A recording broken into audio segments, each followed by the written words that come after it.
Ladies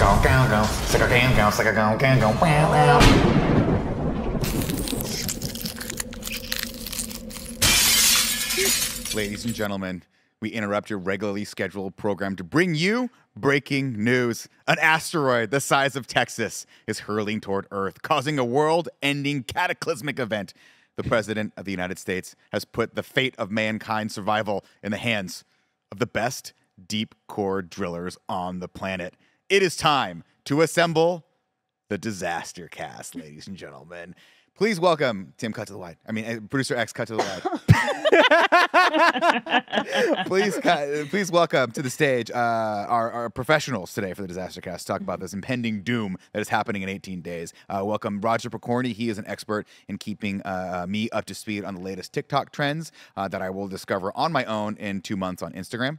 Roger, thank you for joining us. Of course. Joey Takagami, of course, an expert in keeping it real. Thank you. And then if we can cut over to the actual wise, and there we go. Joining us, special guests, James and Elyse Willems. They are, of course, experts in from MIT, out of MIT, who specialize in astrophysics, physics, quantum physics, and TRX training programs. Thank you guys for joining us today on the DisasterCast. Thank you so much. Oh, absolutely.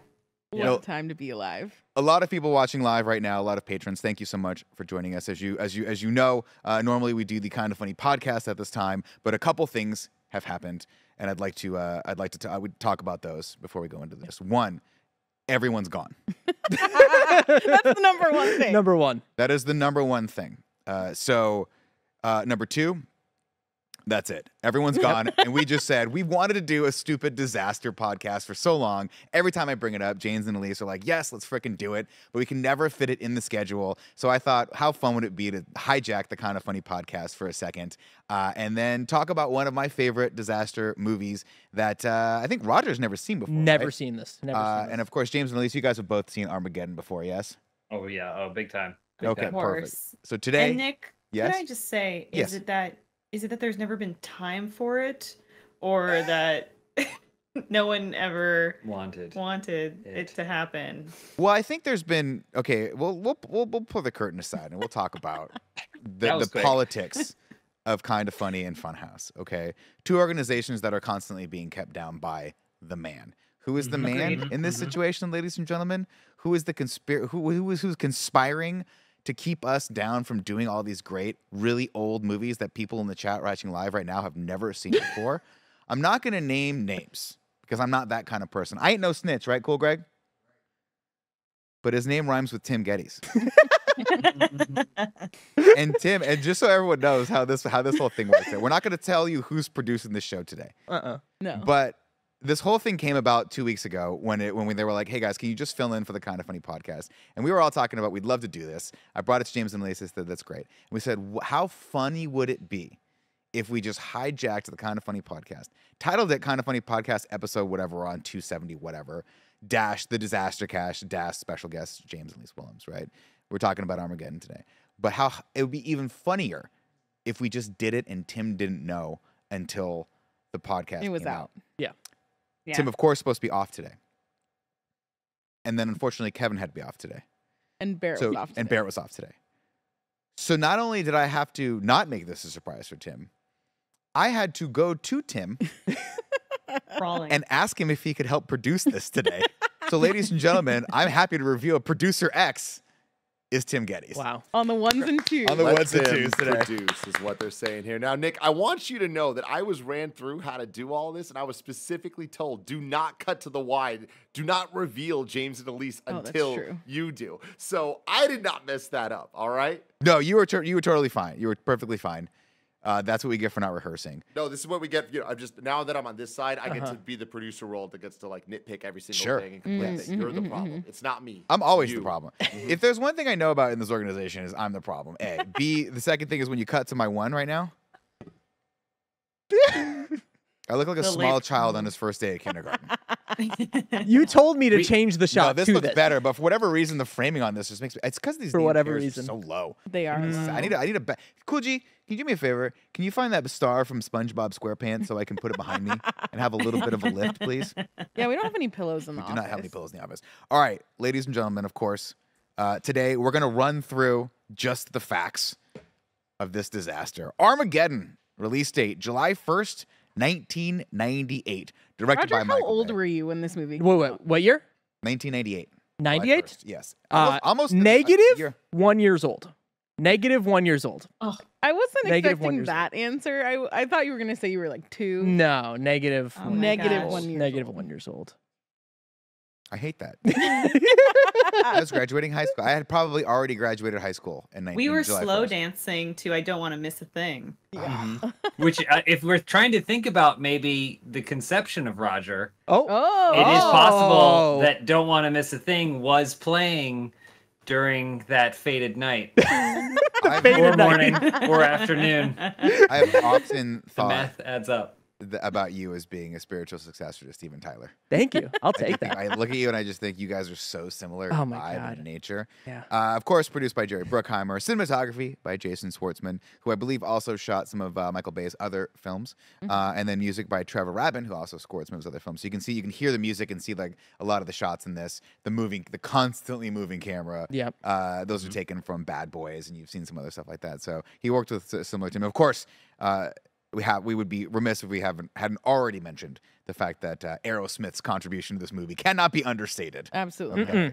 We have Sweet Emotions. We have their cover of Come Together, and then of course the original song written for this, I Don't Want to Miss a Thing, which is So funny. Joey, how do you feel about that song? I love this song. I love even more that it was written for this. Like, what a gift Steven Tyler gave us in this song. Is it weird to anyone else? Because I saw a Yeah. piece of trivia that said this, and I His was daughter. Roger, is it 100%. weird to you Yeah. that when this song plays, it is a very intimate, kind of graphic Yeah. sequence between Liv Tyler and Ben Affleck? Liv Tyler, of course, being Steven Tyler's daughter. Which blew my mind yesterday Blows when your you told me that. But at this point, Steven had already used Liv in a music video. Yes, sexualizing his Where she was daughter. she was even younger and way more sexualized than she is in this. What She was music literally video just was a that? sexual entity. Well, she was in Crying, right? Oh, I was Right. crying And when I met you. Was Now she in the I'm second trying. one? Was It was just Alicia. It was her and Alicia Silverstone. Silverstone. And Yeah, then, that was That's a right. video. I wish we could see the numbers on how much Animal Cracker sales went up Oh my after God. this movie. It certainly It's- makes me want to skyrocketed. I can't wait to talk. We're going to go through this whole thing, right? Because I can't Yeah. wait to talk about how not romantic everything that is uttered in that sequence is. It's a musical fest. There's Great. so much to unpack here for folks. Of Also, course, can I also point out this movie's in the Criterion collection. It It deserved. belongs there. It Deserved. belongs there. This movie is. We'll get into it. It's like a 9 out of 10. Like it's almost perfect in my opinion. This Yeah. movie is almost perfect. Are you we're going gonna- to we're get gonna into get- the budget and box office now? I'm going to talk about the budget right now. Actually, at least it had a budget of 140 million, a worldwide gross of 553 million, making it the highest-grossing movie of 1998, beating out. Can you guess what it beat out? 1998. I have no idea. Well, I was looking for Deep Impact, the Oh. other asteroid Mm. film that came out almost a month prior to this, which grossed 349 million worldwide, despite being way more scientifically accurate. Okay.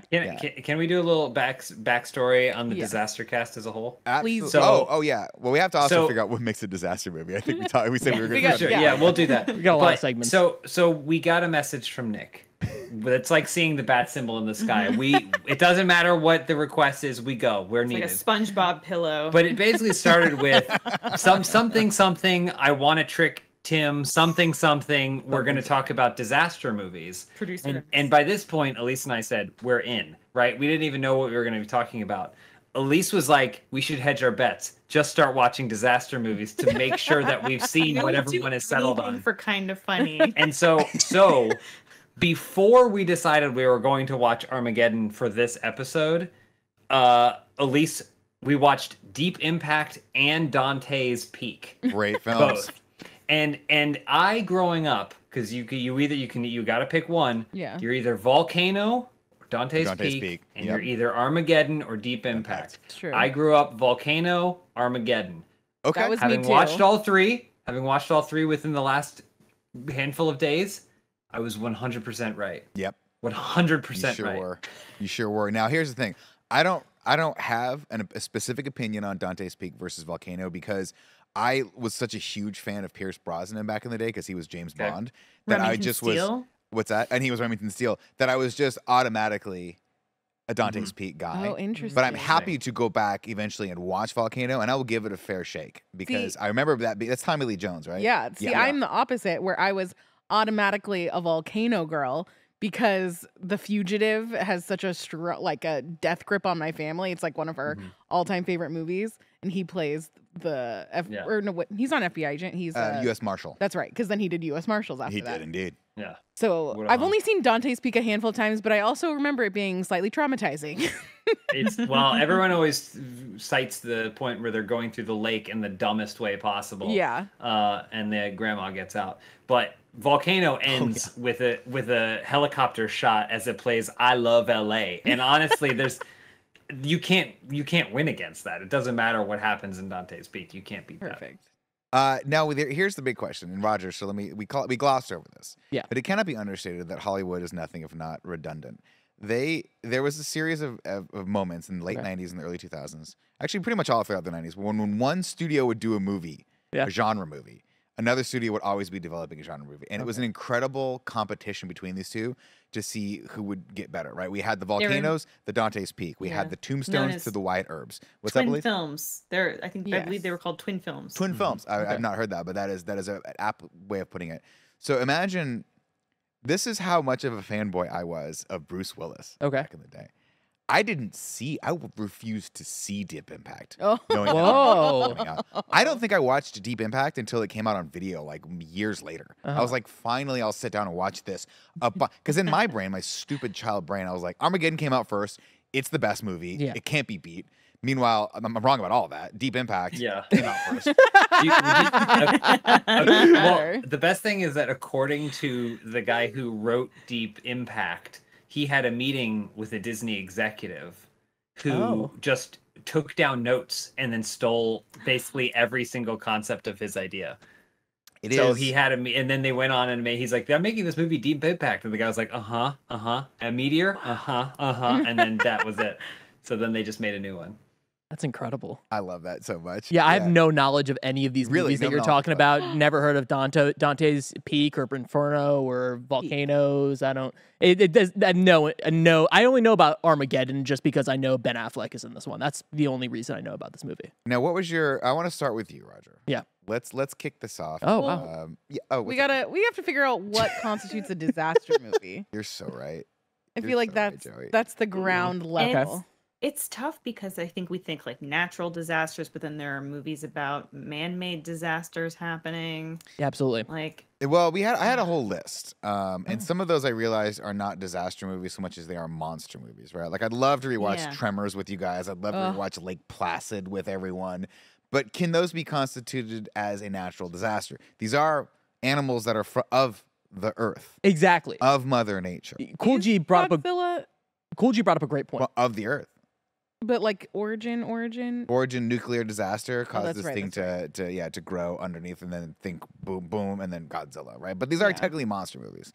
So sorry, let me get my phone out because I got a list. The Wikipedia has an entry for disaster film, and they also attempted to find it. I don't know if we agree. Can you read that for us? Yeah, a disaster film or disaster movie is a film genre that has an impending or ongoing disaster as its subject and primary plot device. Such disasters may include natural disasters, accidents, military terrorist attacks, or global catastrophes such as a pandemic. Wow. So something like Titanic would fall under the accidents category. Yeah, for sure. That's definitely a disaster film. And then I also think, something like Angel Has Fallen. Oh, wow. Angel Has Fallen. Yeah. Tour bus emptying over the Chicago River. Exactly. That's also 100% a disaster movie. Yeah. What about Planet of the Apes? Does that count?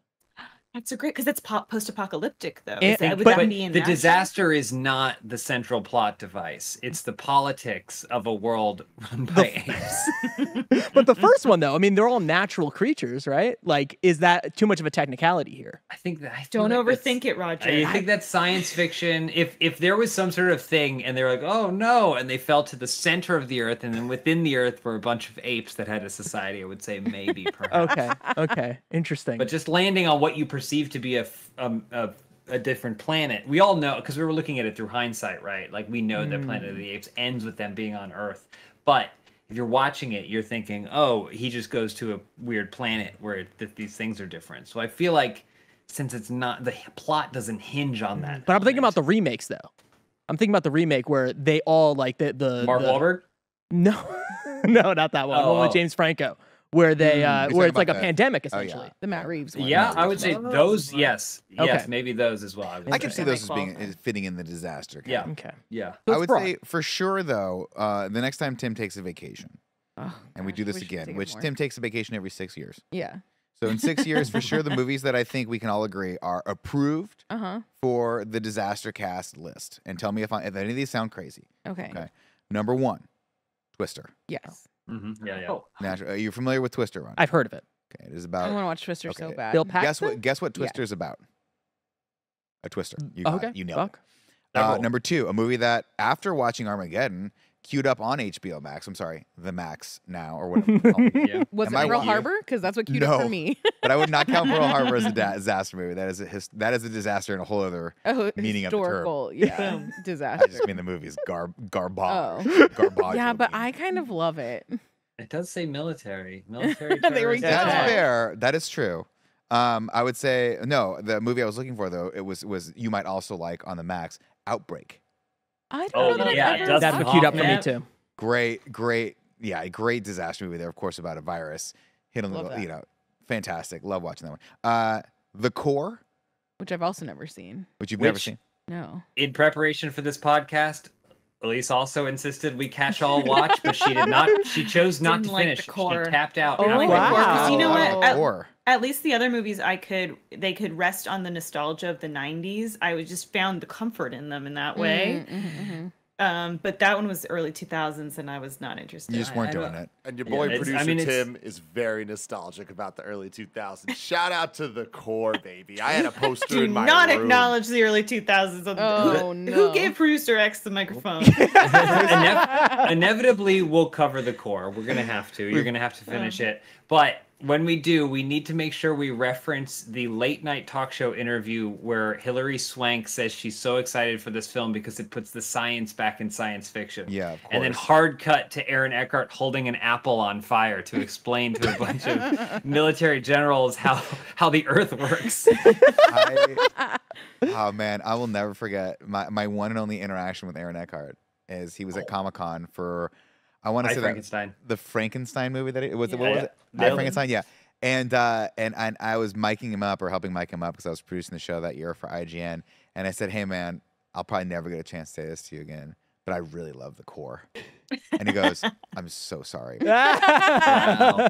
And it was just a great moment. Anyway, okay, continuing along this list of pre-approved movies, Dante's Peak, Volcano. Of course, we've talked about these. I would throw the Poseidon Adventure on there. I love the 70s Poseidon Adventure. The original one, and I love the Kurt Russell one. I don't know if I can stand behind that decision. Well, we'll see 7 years from now when Tim takes another vacation.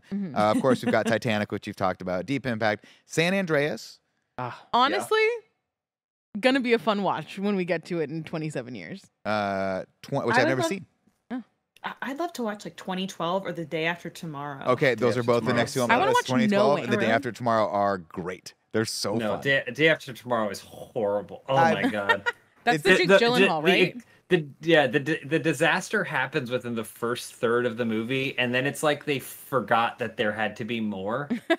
Like the ending is them like running from wolves, and I'm like, how? It really is. At one point, someone falls through a mall.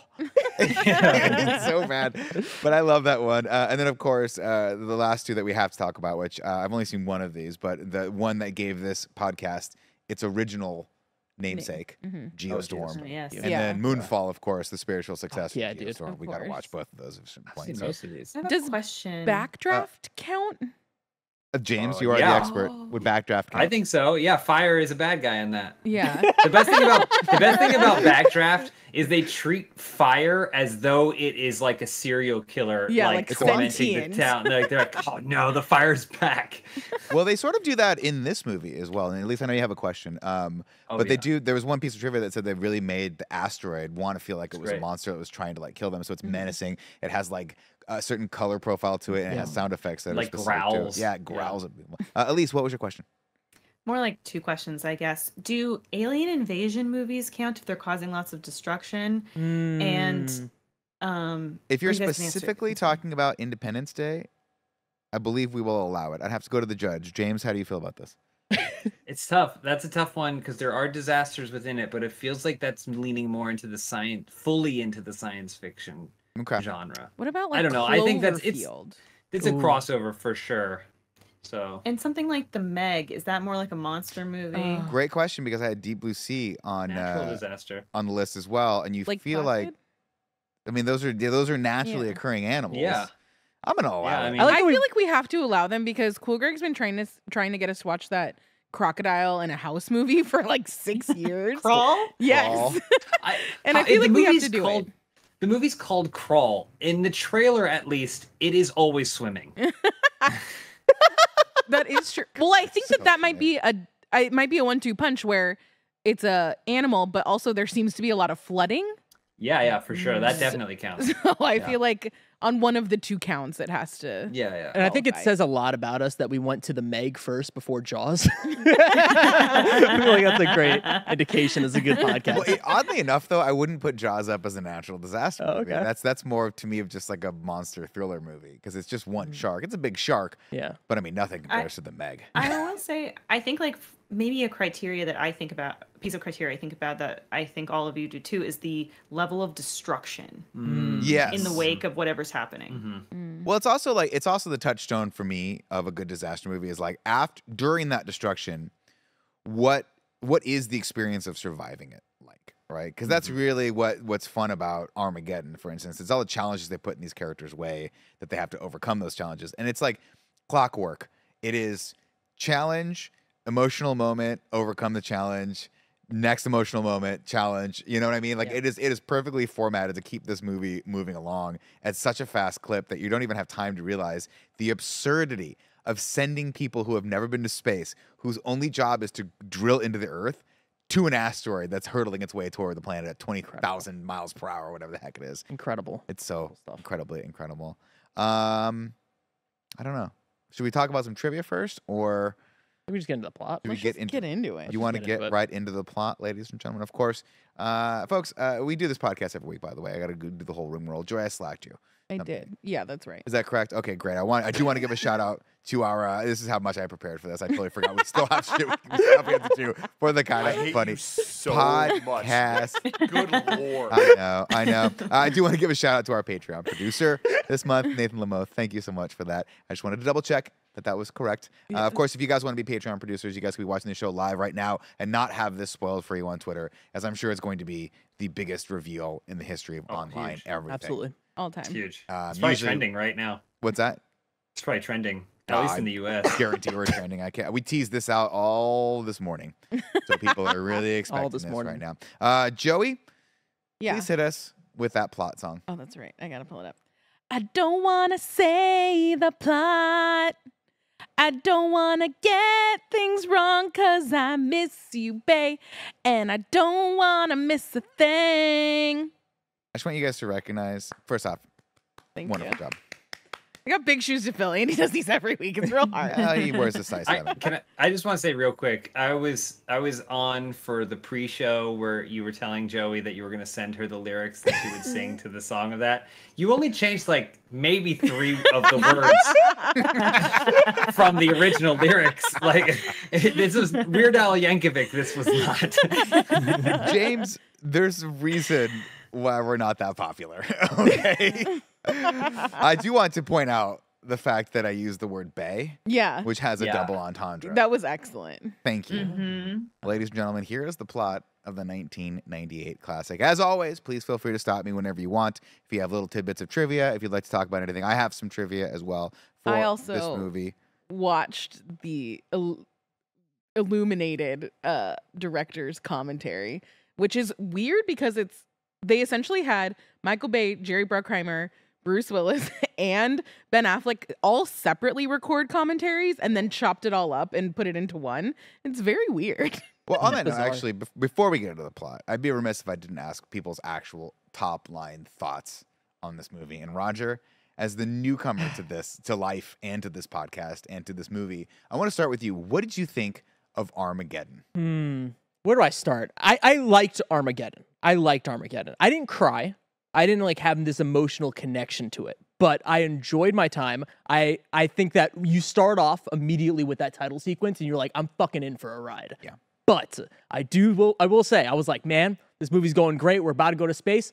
Third act. Turn on the thing, an hour and a half left. I'm like, oh boy, we're in for a fucking ride. And I don't know if it was worth that hour and a half, but I still enjoyed my time, and I'm happy to talk about this. Yeah, I think this is a positive experience for sure. Okay, Joey. I love this movie. So much of it is nostalgia. I watch this movie probably like once a year, give or take. Easily. And every single time, forget that Owen Wilson's in it. Every time. He just comes out of nowhere. It's a disaster movie, which I love. It has the best thing that I love in heist movies is we got to get the crew together. And what a crew they have for this. Did they have to get the crew together? Yeah, but they've been did. gone off this oil rig for a day. Everyone scatters. They did. They had to. Yes, that was my favorite thing. I was like, what? He was in the plane for 18 hours to get to NASA, and in that time, everyone made it to Louisiana. Like, I don't understand. We had to call the FBI. Like, no other work can be done on this oil rig. Bruce Willis steps off of it, and they just shut it down. They shut it down. But yeah, Bruce Willis is so good in this. I feel like he really is the emotional keeping everything together. I don't know if I care about the Liv Tyler, Ben Affleck stuff, but the relationship that Ben has with Bruce Willis, I think, is so good. And then even Liv and Bruce Willis, I think, is really fun. And I don't know. I cry every time I watch it. So on Roger now gets the Heartless. On the note of that, the original script, this piece of trivia, did not include the romantic subplot between AJ, Ben Affleck, and Grace, Liv Tyler, and instead had more emphasis on Truman. It was added after the success of Titanic in 1997 with Teenage Girls. Most of the romantic scenes were written by Scott Rosenberg and were filmed later in production, which is why one of them just feels like a BMW commercial. Yeah, absolutely. James and Elyse, what did you think of Armageddon? This movie is a 9 out of 10 for me. I mean, I think when I want a big blockbuster, this is exactly what I want, because it's dumb, it's easy to follow, but it doesn't ever stop. It doesn't ever treat you like you're stupid. I think there are they screenwriting. They say every scene should be a conflict, whether or not it's about something big or something small. Everything is shot like a conflict in an action movie, no matter what it is. Like, that's what I like. Even what we're talking about, where they like scatter to the winds, it's just an excuse so that way they can get these shots of Michael Clark Duncan on a motorcycle going down a country road. I think this movie is. There are Michael Bay movies that I like more than this, but I think this film is his magnum opus. I don't think he's ever achieved on all levels the perfect popcorn film like he did in this film. I love it. Elyse. This movie is such a time capsule of the 90s. For that, in the very least, I like it. We got a great music video out of it. We get nonstop. This movie doesn't stop. It doesn't sleep at any point. It doesn't pause at any point. It's just nonstop momentum, forwarding it. It is just like cathartic, and it's cheesy, the dialogue is bad at points, but it's still so cathartic in so many ways. It's one of those movies where like I don't want to enjoy it as much as I do. It is also from a time where there were some really fun new concepts coming out for movies. Like, we have to go destroy an asteroid, and we have to send a drilling team. It's like, it was back in the 90s when we talk about this all the time, but like some executive on Coke was just like, take this concept and mash it with this concept and like, and it was just so fun. I also always forget that that Owen Wilson is in this. I forget that Peter Stormare is in this. Will Patton. But yeah, it's gosh, I'm like looking at the. What's the pilot's name? Will Fitchner, is that his name? Or Oh yeah. Oh yes, that he's in. He passed away His recently. Whole face pinches down. Oh, did he pass away? I think too, it being a time capsule too. It's also at that point where Hollywood could make something like this, but couldn't just make it all up in a computer, right? Like they couldn't just make it up out of thin air. They still had to like think about how they were going to shoot the asteroid. Like they had the technology, but it wasn't just free reign to conceive of anything and make it happen. So there's like a lot of like amazing miniature work in this too. Like things feel tangible and stuff. And also it's like weird because it's a 90s time capsule, but then also Michael Bay has this way of giving you this feeling of Americana where there's the part, there's a moment in the movie where you see like kids running down a street and it's almost like they're playing with a ball and stick and you're like, what era is this? 1955. There's literally a poster of JFK and you're like, he's doing it so intentionally because he wants to convey that mood, that feeling, and he knows that you, the moviegoer in the moment, are going to stop and think, what, this isn't 1997. But he just knows that how to push that button in this so well. Can I just say that in the commentary he talks about Michael Bay's dad told him at some point, like, what did he say? If you can make money if you sell stuff to middle America. So that's why he made it so patriotic. Yeah. That makes sense. There's a couple things that are happening here, right? And if I'm not mistaken, Jerry Bruckheimer and Don Simpson produced Top Gun. That's how they got so much access to NASA, because they saw what Top Gun did for... So that obviously made them go, oh, if we ramp up the patriotism in this movie, we can get more access not only to NASA, but we will sell this to Middle America, who is the more patriotic. The coasts tend to be a little bit more critical of patriotism. But I think it's so incredibly fascinating because there is not. I challenge you. I fucking challenge you to find one shot in this movie where there is not an American flag in the background somewhere. And Roger, I tasked you with counting the American flags in this movie. I also tasked you to see how many times they reference God. Yeah. Can you tell me what the count is on both of those? So I have a tally. So the God counter wasn't as much. Here's my. You can't really see it. It's not a lot. It's not. It's like 5, 6, 7, 8. 8 times they say the word God that I know. Which is a lot for a movie. It's a lot. A lot of Jesus, but like Jesus doesn't count. You know what I mean? But they do say that a lot. It's got to be in God we trust. It's got to be the it's like they're with God. Remember when the others they lose freedom or whatever or liberty and they're with God now. Although I am very partial to the line. I think it's a very clever line. A lot of the one-liners in this are still very clever, where he says, God, just help me out a little bit here. And one of the characters goes, I think we're close enough he can hear you. That was good. Yeah. That was badass. So what is the God count? The God count is 8. 8? Okay. So not that much, but the flag count, American flag, this is an issue because I was like, this is an issue because I was tasked with this very important service to the community over here. And as I was doing it, I was like, fuck. They wear a lot of American flag patches. So how do I count this? Okay, I would count it anytime it is like extremely like important in frame. Okay. Or the first time we see a character in a while, or the first time we see them in a suit with an American flag. I appreciate that. So my count, which probably is a little under, I would say my count was 28, but I think it was closer to 35. That's the range that I go. But 28 is my number right here. So many flags. The 35 is a lot of flags, but we are talking about saving the world here, folks. And who better to do that than good old U.S. of A. 2 more points to trivia here. At least going back to one of your earlier points, the movie moving along. Due to the fast-paced and quick editing style, Roger Ebert called it, quote, the first 150-minute trailer. And James, going back to your point about being the quintessential Michael Bay film, which I would agree with, by the way, but Michael Bay himself would not agree with that. He thinks this is his worst film, having been quoted as saying, I will apologize for Armageddon because we had to do the whole movie in 16 weeks. He told the Miami Herald in 2023. It was a massive undertaking that was not fair to the movie. I would redo the entire third act if I could. Wow. I would disagree with him wholeheartedly. I think this is peak Michael Bay. This is not technically Bayham, the Bayham era of Michael Bay. That's, I think, that's considered late after 2000s, this movie. yeah. What would you call that? Like, where would that start? I don't know, but I saw pieces of trivia saying this isn't Bayham. I don't know think what it the would start is. here. Yeah, no, because this is chaos. Like Bad Boys 1 and Bad Boys 2, we're not on this level of insanity. No. But then you get to Transformers, and then the Transformers like Last Night, Dark of the Moon, all those things where they make even Pearl Harbor is like. Yeah, I'd say Pearl Harbor is where I feel like he was losing control. Like reality. Just the grasp on reality is just gone.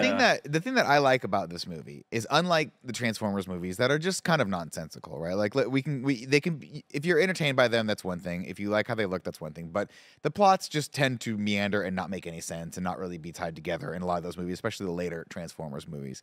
But this movie believes in its own realism. It's absurd, but it takes itself seriously. And from start to finish, it tells a full story that I feel like comes to completion at the end. Elyse. I also guess I never really knew that J.J. Abrams is one of the writers on this. Yeah, I was blown away by that too. Yeah. Do we have any trivia about that? Or is it I just... do. Okay. So at the very beginning, Michael Bay's talking about how an unnamed writer on this begged Michael Bay to let him rewrite the script. So he rewrote 53 pages in 2 days, and when Michael Bay read it, it was pure shit. And there is a 1 in 6 chance that he is talking about J.J. I'll take those odds. I have another piece of trivia as well. So when we watched Deep Impact, I was reading about Deep Impact, and so inadvertently stumbled across Armageddon trivia. And according to the director of Deep Impact, she said that Michael Bay came to the premiere of Deep Impact, and or like a screening or like one of the earliest showings of it, and reportedly went back to re-edit the end of his film because of what he saw in Deep Impact. And I don't know what that was, but she seemed to believe that he felt threatened in some way. Because Deep Impact is a very dark ending. Yeah. Spoilers for Roger. Sorry, Deep Impact has a lot more of a realistic take on what would happen. Interesting. It actually makes contact. Considerably less fun. A lot of leading to the line, of course, that you've heard Greg say a lot of times from Morgan Freeman, and the waters recede. Oh, that's where that's from. That is okay. Okay, that makes a lot of sense. Deep Impact, by all accounts, actually by all measures, I would say, a better film. It is more scientifically accurate. It takes itself way more seriously. It is more in the scientific, what would happen if this thing were happening. But does it involve a sequence where not one, Roger, 2 spaceships have to slingshot around the moon so they can catch up with an asteroid? Let's start going through the plot. We got to start talking about this because I got a lot to say about this stuff. All right, well, let's talk about it right now. Let's get back into the plot. Joey, you've already sang the song. If you'd like to sing it again. I'm good. Okay. I closed Slack. I have my other thing open now. I totally understand it. We're going to kick it off at the very beginning, of course, ladies and gentlemen. I'm doing I should say, I'm not doing my full plot synopsis for this. I didn't take notes for this. I'm actually just borrowing from the Wikipedia on this, just we have it. But I want to go through it a little bit faster so we have time to talk about the absurdity of each and every moment. We kick it off with a massive meteor shower destroying the orbiting spaceship Atlantis before entering. And by the way, can we just start right here? We're at a disaster movie and you see an astronaut floating out in space. It's over. It's fucking over. Yeah. I mean, call his family. Call his next of kin. Yeah. That guy ain't gonna make it. Except in the core. The core also begins with astronauts in space, and then Hilary Swank lands the shuttle. And then she gets berated for it. By her bosses or superior officers. Like, how dare you land this $1 billion spacecraft in the LA ravine? And she's like, "What? That's a 1 in a million shot. Get the fuck out of here." I'd ask for a raise. I digress. The meteor strikes New York, bombarding New York. We get a little we get a little cameo from Eddie Griffin, who was very popular in the 90s. Yeah, I thought he was gonna be in the whole movie. No, I'm glad he's not. What was the name of his dog? Oh, I forgot. Henry, it was like Elvis or something. Yeah. Can I tell you, this dog cost $20,000 according to Michael Bay, that was specifically trained to tear up these Godzilla toys, and he was so aggressive towards them that they had to like keep him in this, or like put something around him so he didn't see the Godzilla toys because he would go crazy. But that's like $20,000 in 1998 money. That's $100,000. Mm-hmm. That's an insane amount of money for a dog to rip up toys. I don't know how much inflation works, but that wasn't $1 million. pivotal to the movie by any means. No, in the scene we absolutely did not need. The dog's name was Little Richard. We got Eddie Griffin in there, and again, I think because Eddie had a little bit of star power back then, so it was kind of fun to put him in there. But a important note, and you probably have this piece of trivia, one of Michael Bay's core tenets is never kill a dog. That's why Little Richard didn't die. Oh, really? Yeah. That's why he's hanging there by an abnormally, just a ridiculously long leash. No, that's too far. Of course, we very quickly cut over to, and you want to talk about a sign of the times. Man, this guy that discovers this asteroid and the way he talks to his wife. Oh my God. Is so unbelievably inappropriate. To the point where I'm like, if I were this guy's friend, I'd be like, I'd pull him aside and be like, yo, you gotta stop referring to your wife as this. Yeah. it's also great because, and again, a sign of the times, because it's not like we see her do anything other than like washing check dishes? in on him or whatever. And then he's like, you can name it whatever you want to, sir. Name it. What is it? Like, name it Dottie. Yeah. Name it Dottie after my bitch of a wife or whatever. Billy Bob Thornton, lovely, right? Yeah. What are you doing? We do get introduced to the team here. We get introduced to NASA, including Truman, who is played by Billy Bob Thornton. And I remember watching this movie for the first time, and even as an 18-year-old being like, why would Billy Bob Thornton do this movie at all? I don't understand that, but he's... In what way? Like he was a big star back then? Or? Yeah, I mean, he was doing really good movies, and he was kind of seen as an actor, like a more serious actor. He wasn't on the level of like Owen Wilson or... Owen Wilson was so baby in this, too. He had just almost, I think, only done like Bottle Rocket, right? No, I think he had done... I want to say he had done a few other movies in this, but I could be wrong. Because it's 98. That he had done that much. Maybe. We could look it up. Interesting. Yeah. But either way, going along the plot, we get the ticking clock right off the rip. That's why I love this. You get no time to breathe in this. There's no is the storm coming? There's no what's going on. There's no dead pigeons hitting a car. There's none of the day after tomorrow stuff that we're gonna get to watch. Doom is at our doorsteps. 18 days, give or take a day. A physical counter, a physical clock immediately appears as soon as they say the number. It's incredible stuff. We have 18 days until this thing the size of Texas hits Earth, causing we call it a world-ending event. This is a world end. It's a world killer, I think is the term they use, which is just badass. And we start putting plans together, the only one of which, of course, is Malfoy's dad, who comes to the table and says, we have to drill a hole in this thing because it's actually an asteroid that has a fault line. It's like two asteroids pushed together. If we drill a hole on a specific fault line, we can blow it apart and push it away from the Earth, which actually might be the only scientifically valid thing that's happened here. People say that some asteroids do actually have a fault line, and you could actually theoretically do this. Okay. Although, another piece of trivia that's interesting is, right off the bat, Keith David's in this, and shout the fuck out to Keith David. So he's young in this. and everything he does. He plays the head of the army, and he's basically like, why don't we just shoot a bunch of nukes at this? And they're like, that'll never work. Spoilers, it probably would. It wouldn't blow it apart, but I read another piece of trivia that said it would actually drive it off course. It would the impact would be so great that it would actually change the trajectory if you got to it soon enough. So, but then, sorry, would that be deep enough into the like atmosphere, into space, that we wouldn't suffer any fallout from that coming down to Earth? I'm not a scientist, but I'll go ahead and say no. I think we'll be fine. I think it would be no more worse for us than drinking 3 to 4 Diet Cokes every day. Because there's no atmosphere, which means there's no gravity, which means there's no resistance. So all you that's why you can basically hit light speed by just releasing a canister of gas. You're just floating in space, and you're and you just keep going forever because there's no friction. And suddenly you're this is also the movie immediately introduces one of my favorite Michael Bay themes, which is a love and respect for the military and an utter disdain for government bureaucracy. No, because even the scientists that are oh, what if about this or that? He hates those guys, those nerds, and even government officials who aren't boots on the ground or whatever. But then when Jason Isaacs or whatever shows up, he's like this guy's. He means business. We respect geniuses here. That's in all of his movies. I do love the line that Malfoy's dad Lucius has, where he's like, "Well, no disrespect, sir, but I went to school with the president's science advisor, and you don't want to take advice from someone who got a C in astrophysics." I was like, "That's kind of a great. That's kind of a great. Pretty solid." Of course, there's only one team on the entire planet that can help them to drill this. Cut over to Ben Affleck's new teeth. Oh, the baby teeth. There is a long diatribe in this commentary about how Michael Bay paid another $20K. Michael Bay throwing around $20K like nothing. And just was had this fixation with Ben Affleck's baby teeth. Sat him down in a dentist chair for a week straight to get him some new teeth. Whoa. I'll never forget that. I'll never forget looking at Ben Affleck the entire movie being like, what is different about I don't know. It must have been veneers or something. He has massive veneers in his front teeth. Oh my God. Yeah, but Michael Bay did not like shooting him because he had smaller teeth. He's like, this guy's got baby teeth. It was something about the angle that Michael Bay likes to shoot at that made them look small. And he had done this very thing on another movie. I can't remember what it is off the top of my head.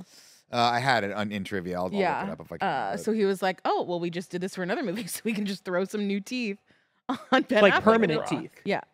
Crap. Did Ben Affleck need this role? Which he still has. He still wears veneers. He still has them, Roger. Oh, he still has them. You can't get rid of them. You're not getting your old teeth. That's insane.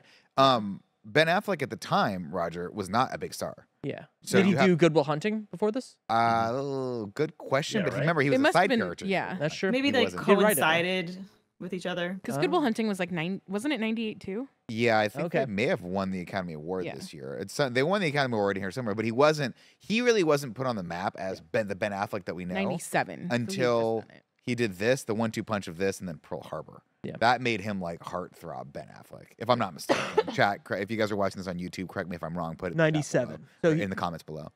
But yeah, the baby teeth thing is freaking ridiculous. Of course, we get introduced to the lead of this movie, a man that honestly, this movie is near and dear to my heart. I love it. I suggested it for this first disaster cast because I legitimately just get a kick out of this movie every time I watch it. It is unapologetically patriotic. It is action-packed to a point where you don't even have time to think about how bad the science is, if there is any science. Is there fire in space? Spoilers, no. There is no fire in space. But how many explosions do you see on this thing? It's incredible. I know there's no fire in space, but it's a movie, and most people don't know that. It's a direct quote from the thing. Is a direct quote. Right. But I think this movie would not be nearly as good and entertaining as it is if it wasn't peak Bruce Willis. And this is Bruce Willis before the aphasia set in. This is Bruce Willis when he was still... his star was waning a little bit, but he still had a lot of star power, and he was still the Bruce Willis that we all know and love from Die Hard. And I think he's such a good counterbalance to Billy Bob Thornton's energy, to Ben Affleck's energy, and then of course I think his dynamic with Liv Tyler is perfect. I think they have great chemistry together. Would Liv Tyler and Ben Affleck have about as much chemistry as I took in college? And I was a film major, so you can imagine that. Though this woman walks nowhere in this film. He's constantly carrying her everywhere. I want to the top piece of trivia on IMDb. I just wanted to point out, as far as the science is concerned, NASA apparently shows this during their management training program. New managers are given the task of trying to spot as many errors as possible. That's to date, great. at least 168 scientific data or errors have been found. That's so funny. It makes a lot of sense. But again, you don't give a shit. What's the science in Star Trek? Who cares? It's a fun time. Of course, they go over and meet Harry Stamper, a third-generation oil driller who owns his own oil company and is probably mega rich because he's got $8 million here. And this movie has one flaw in it. It's that Ben Affleck is just like, Harry, I got a feeling about this. You got to trust me. No science, no lesson learned. No. He already fucked up. He fucks up constantly, so why would anyone trust this guy? But then at the end, of course, spoilers, we gotta trust him. And we see that again.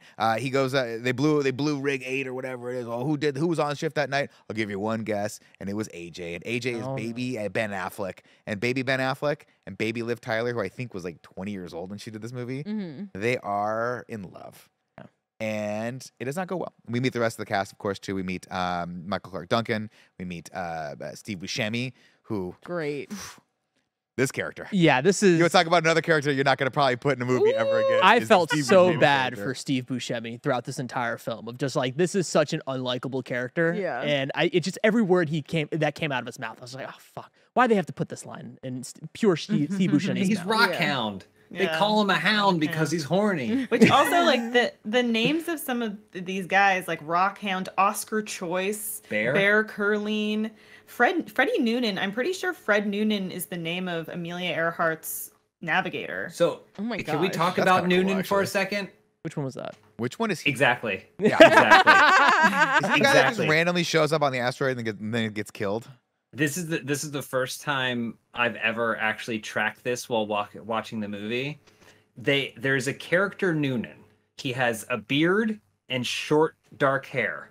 He has 2 lines, I think, in the entire film. Okay. He's only there so that way Bruce Willis can make a joke when they give their demands later on, and he has these weird sheets of paper. Yeah. There's one thing where he's referenced there. There's another point where he is referenced when Steve Buscemi gets arrested by the FBI or whatever, when he's out hanging out with before they go up into space, right? Like but everything else, all those other things where they're like, go pick up everybody, they all have their moments, right? Like their stories and arcs. He has nothing, and then he's killed off camera. Like when Oscar dies, right? When Oscar dies in the shuttle, they go, Oscar, oh no.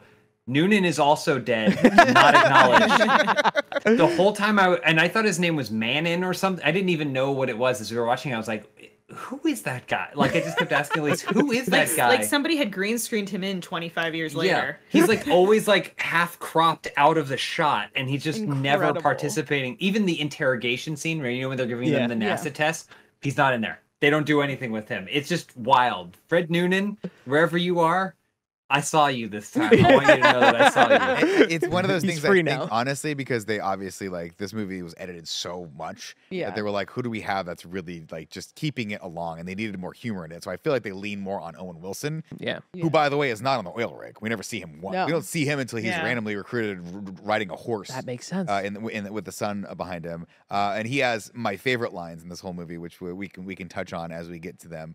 My favorite of which is, what is it going to be like up there? And he's like, 200 degrees Celsius in the sun, negative 200 degrees in the shade. It was going to be projectiles and explosions randomly all over the place. And he goes, oh, wait, scariest environment imaginable. That's all you had to say. It was great. Scariest environment imaginable. Love him on that one. You know who else I love, ladies and gentlemen? Our sponsors. We're going to take a second to talk about them right now.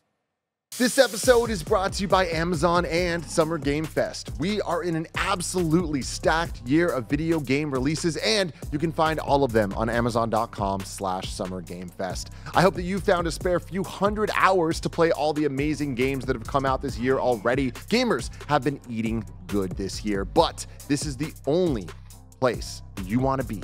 Amazon.com/SummerGameFest, because guess what? This summer, there's going to be even more exciting announcements coming through of so many more video games that are about to be on all of your favorite consoles, like Final Fantasy 16, Armored Core 6, Diablo 4, Street Fighter 6, Mortal Kombat 1, Exo Primal, Assassin's Creed Mirage. The list goes on and on. You can go to Amazon.com/SummerGameFest all summer long to discover the top new and upcoming games as soon as they go up for pre-order, or you can go check out the website now for everything you might have missed so far this year. Again, that's Amazon.com/SummerGameFest for all of your video game needs. Today's episode is sponsored by PayPal Honey, the easy way to save when shopping on your iPhone or computer. But did you know it only takes a few seconds to get it? That means if you go to add it on your laptop or iPhone right now, you could be done before the ad read is even over. You know how good it feels to check something off of your to-do list, so hey, let's get to checking. Honey is the free shopping tool that scours the internet for promo codes and applies the best one it finds to your cart. So imagine you're shopping on one of your favorite websites out there, and when you check out, the Honey button appears, and all that you have to do is click apply coupon. KindaFunny's been using Honey for years. It's literally saved us thousands of dollars on tech, food, costumes, ton of stuff. Honey doesn't just unwanted subscriptions and manage your expenses the easy way by going to rocketmoney.com/kindafunny. That's rocketmoney.com/kindafunny. One more time, rocketmoney.com/kindafunny. Rocket Money, kinda funny. And we're back. So we put the team together, of course. We're not going to talk about Bruce Willis chasing. Yeah, shooting a shotgun in an oil rig. This is why this movie is so great, because they had the whole opening is like boom, intensity, clock, figure out a thing. It's just chaos, right? And then they're like, all right, let's step away for a second. Let's reestablish. Let's catch a breath. We'll just go to the oil rig and introduce you to our heroes. And then you get that for maybe 30 seconds before our hero has a shotgun and is chasing someone else around the oil rig with a shotgun. Like, it's an action sequence. It just goes directly back into another action sequence. I think it's masterful, personally. I mean, it is. It is. Say what you will, but Bay is the master of making Michael Bay movies, and which is a style and a vibe and a genre all to its own. And when it works, it is hypnotic. Yeah. And this is one of those. I also want to point out there's a lot of movies that obviously this movie was made over 20 years ago. Is that math check out? Yeah. Yes. 25 years ago. There's a lot of stuff in here that would probably you wouldn't have your protagonist doing. Not the least of which is the very first time we see Harry Stamper. What is he doing? Other than the shotgun? No, before the shotgun. When Chick comes over to tell him that one of the drills. Oh yeah, he's golfing. Yeah, and he's hitting the golf balls at Greenpeace.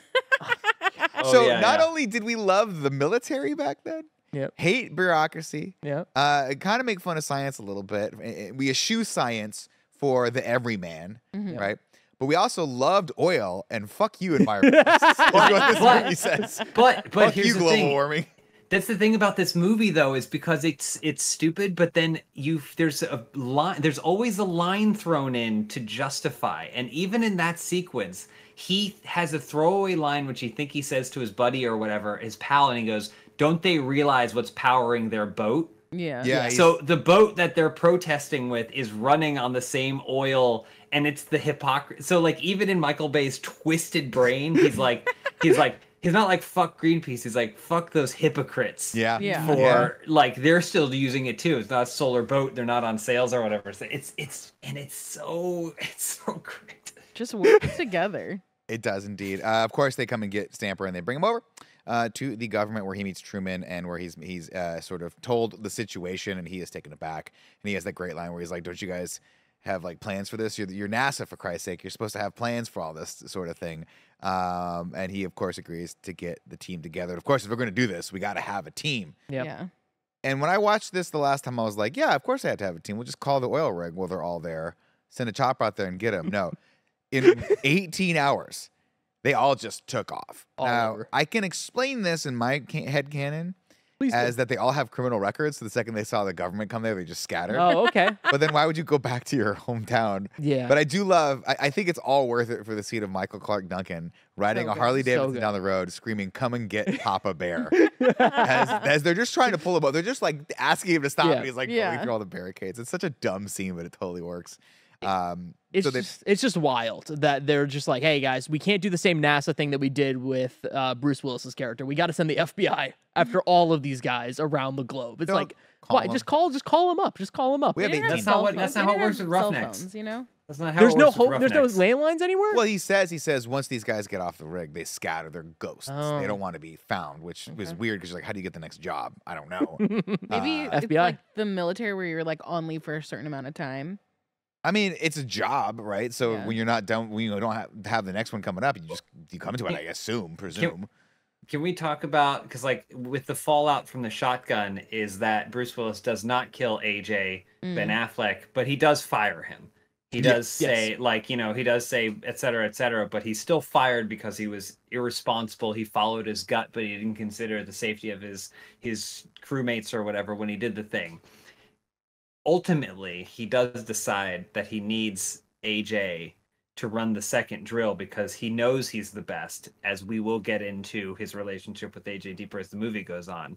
When they go to speak to AJ about doing this, AJ has already started his own business of which he is the president of and has drills set up somewhere. Yep. And I'm 18 hours have passed as far as I'm aware. He's it works like mover.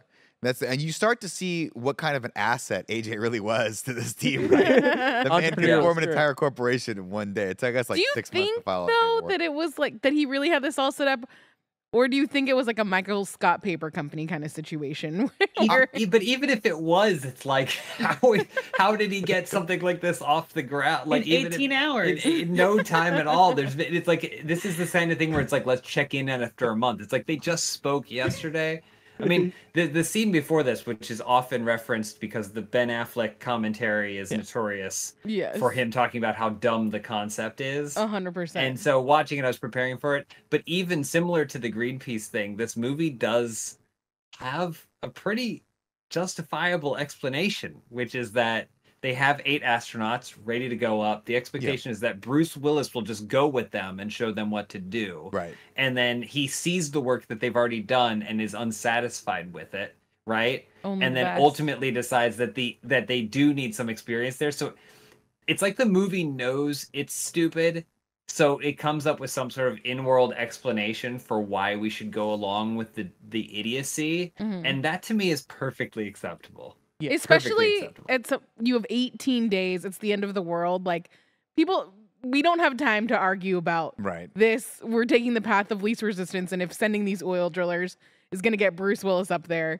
that's what they're going to say yes to. Well, the criticism from Affleck, the quote is like, he says, wouldn't it be easier to train astronauts how to drill as opposed to deep core drillers? But they explain it. Astronauts, but they explain it. Yeah, he's like, I've been doing this for 30 years. For generations, and I still don't know everything about this. And like, you don't know what you're going to encounter up there. You need people who have seen more than this, which in my brain, even now, I'm like, it kind of makes sense, right? Like, if you don't have to train people to like withstand like the pressures of being up in the space station for years, and they don't have to really do any of the technical shit. All you gotta do is strap in and get out and drill. Like maybe that makes sense. I don't know. It sure makes for an interesting dynamic when the team gets together. Of course, he explains it to everyone, and everyone's super excited because they're like, we don't know what's happening, and then it's a gut punch to everyone. And Bruce Willis has one of my favorite lines in this movie, where he goes, "The United States government just asked you to save the world. Does anybody want to say no?" Yeah. Get the fuck on board, the rest of the world. Come on, are you kidding me? Where are the flags? Of course, at this point, Shanghai has already been destroyed, so now the entire world knows what's going on. We get introduced to the team, and this is one of 900 sequences where the entire team walks slowly at the camera as an American flag plays behind them. Beautiful. Oh my gosh. I had to look up the cast because I don't know any of their names. Me neither. And there's just one guy named Max. Max Lenhart is the character's name. He's the guy from Down Periscope. Yeah, he's getting the mom tattoo. Okay. Yes. We've got him. We got Bear. We have here are the drillers as they are. Bear, The Roughnecks. Freddy, Come the on. Roughnecks. Rather. Come on, they're the Roughnecks. Max, AJ, who is Ben Affleck's character. Let's see. We also have Freddie Noonan. Which is the guy that doesn't exist except for this. And Rockhound and Chick. I missed those. Chick is Oscar Choi is Owen Wilson. Right, and Oscar. Man, so many of them. So many wonderful characters. Chick Chapel is his best friend. That's Bruce Willis's best friend. Yeah. Which I love his story with his son. Yeah. Who was that? The salesman, honey. Go back inside. But I mean, shout out to Judith Hogue. Is that her name? Yeah, I was gonna ask. April O'Neil. There it is. Okay, yeah, I was like, I recognize his face. I don't know who it is. Yeah, okay. She was also on Nashville for quite a few seasons. Connie Brighton's sister, so she popped back up there as well. But yeah, everyone's got their own backstories, right? And this is the fun part about this. We start the fun and games section of this movie where everyone starts training, and to their credit, some of these sequences are stunning, including the sequence where they're in the world's biggest frickin' building. That's actually a real NASA building where they where they do stuff in there. They suck all the oxygen out of it, and they have to run the air conditioning in it, otherwise it forms clouds inside. Yeah, it's so big it has its own atmosphere. And then of course that tank they swim in is not just a normal pool. That's actually a NASA tank that they let them shoot in for like 20 minutes. They were like getting it out. Yeah. I feel like I should jump in now because when I went to space camp as a child. Oh my gosh, I went to space camp too. So cool. I did do some of the 0G assembling of a satellite inside of the pool. I remember the day we went to the pool to go assemble things down in the bottom of the pool. So I didn't get a scientific pool day. accuracy for sure. I would not Which have taken space my camp shirt did off. you go to? I went to the one Florida? here. No, I went to the one in okay. California, the Mountain View one. Some notable moments in this sequence, of course. We get introduced to Will Fitchner. We get introduced to the captains of the ships and the co-pilots and all that stuff. And these people are just exactly what you would think of for a Michael Bay pilot of a spaceship. They're all great. They have to train. This training sequence is so fast and so cut that there's one point where they're standing out with the warthog thing that they had to build. The armadillo. And they're standing outside of it, and that scene, the whole purpose of that scene is just to have Bruce Willis say one cool line while the gas from the armadillo had fire coming out of it. And he goes off camera, thanks, bud. He goes, okay, now it's time to do the diving tank thing. And then, so that scene's whole point was just to introduce another scene in the montage of them training, during which AJ screws up yet again because he has a gut feeling, hey, I don't care what that computer says. The machine that you built can do this thing. And it's like, okay, well, that's number 2. So we know at the end of the day, he's going to have to save the day with this. Why? We don't know. As I recall, they built the armadillo and people thought that it was a NASA car thing, whatever, an actual vehicle. Rover. Yeah, but it wasn't. It was literally just built for this movie, which I thought was funny. Along the way, of course, AJ proposes to Grace. Harry hears this, and we get more of that backstory of him not having a hard time accepting that his daughter is growing up, and that he doesn't. Of course, the backstory there is that he doesn't want her to be like him. Their mother left them. He raised her all the time as a roughneck. She taking her from oil rig to oil rig. But she doesn't see that as a negative. She sees it as a positive. James, what's up? I know we can't be here all day, but we have to spend a little bit of time talking about that proposal. First off, because the two of them sitting in like the exhaust of a jet, right? Yeah. They're like sitting in the exhaust of a jet, and they're maybe having sex, but in a way that doesn't make sense physically. It's like she's facing one way, he's sitting behind her, and he's just kissing her shoulder. Yeah. In like everything they do is repulsive. Yeah, and Bruce Willis just kind of watches and is like, okay. It's and then he just shows him just put it on her finger. Like it's just there's nothing like about it. It's just it's wild. Like a It is again definitely a sequence that I feel like, and I actually don't think it's Ben Affleck or Liv Tyler's fault. I just think those two actors specifically didn't have a ton of chemistry. Yeah, and they really these scenes do feel shoehorned in because they shot them later, right? All this stuff was added later, and I don't think it just kind of sticks out a little bit. We're gonna get to, of course, the next. We might as well just talk about the next scene now. Everyone goes away for the night because they're about to launch the next day. Steve Buscemi borrows $100,000 from a loan shark. Great. A great line where he's like, "You're not gonna die on me, are you?" He's like, "No more than you." They all go to a strip club, of course, where he meets the stripper that will come back later. Insane strip club, by the way. That's like a cathedral. Well, I'm gonna stop you right there. Oh, a hallmark of Michael Bay movies, because you see this shot in so many movies, is the bonkers warehouse, overly designed, underly production designed, crazy strobe light lit club where there are women who are wearing absolutely nothing dancing on pedestals. I swear to God, this is they might as well have shot this during the scene in Bad Boys where they went into the exact same club. It is just Michael. He just loves that low angle, slow-mo shot of just Victoria's Secret models doing what they're doing. You know, he comes from a commercial background. Yeah. So a lot of his stuff was like music videos and commercials and stuff like that. mostly E3 booth babes. Yeah. That's where he got his start. That's where he started. That's exactly where he started. But all of these are fun. Of course, AJ takes this moment to have a tender moment with Grace where they drive out in their brand new BMW. Now, let me tell you guys, let me tell you a little word from our sponsors, BMW. This whole movie is about America. You wish. It's made in America. I know exactly. We'd be so lucky. But this movie is all about America, guys. American oil, American might, American military, and what says America more than a young American couple driving a BMW? And man, this whole thing looks. It looks like a commercial for BMW and for animal crackers. Oh, and it's so weird. And I hate the scene every time it comes up. It's so weird. To Liv Tyler's credit, she does the best she possibly could with this incredibly awkwardly blocked sequence where she just has to be naked the entire time for absolutely no reason. They could have been driving in the car. They could have been sitting on the beach. They could have had they didn't have to be sex in this. But he's they chose introduce Ben the Affleck food. gets to dance animal crackers all over her body. He's like, is he gonna move up to the mountain peaks or down into the swampy Serengeti?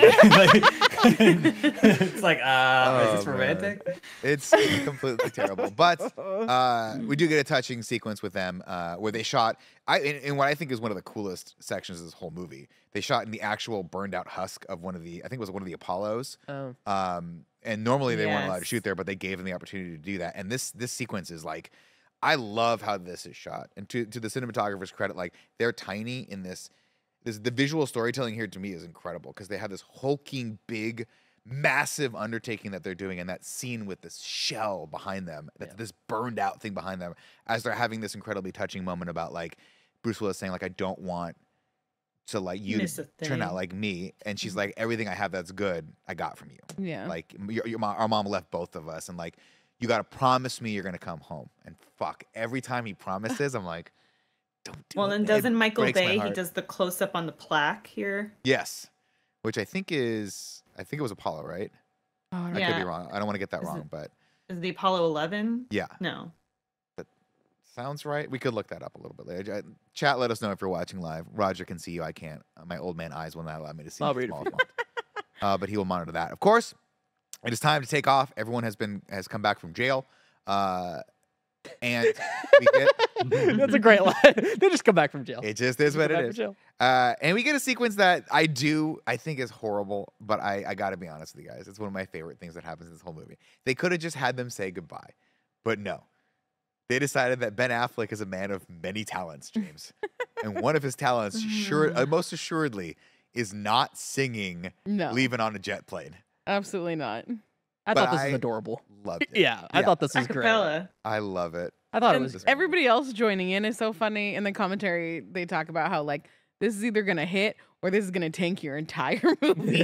Oh man. Yeah, I feel like that was the first time where I really felt them as a team together. Like, I don't know, like everything else before that, I was like, yeah, whatever. But like once they were all singing and being goofy together, I was like, yeah, this is like a nice vulnerable moment together as a team. I liked it a lot. I think another thing that this movie has, just broadly, that I feel like is somewhat lost these days is silhouettes, right? Like the way they cast it is just based off how they would all look as cartoons, but against basically against a backlit sunset, or know, like so like there's just different heights, there's different builds, there's just different shapes and everything, and I feel like that some of that is lost. Like we don't necessarily think about characters as silhouettes, and it feels like a cartoon or a comic book or something like that when you see them all together. It's like when you see the Umbrella Academy in the comics and you're like, oh, I can pick out exactly who it should be. Great silhouettes. Yeah. We kick off our adventure with some actual live footage of real shuttles launching, which is pretty cool. And off we go into space. We have the Independence and Freedom. God. I'm just in case you didn't fucking know. Okay, what goddamn country you're in? America. This is a fucking America. Okay, it's shocking there's not more like freedom. Eagle screeching happening.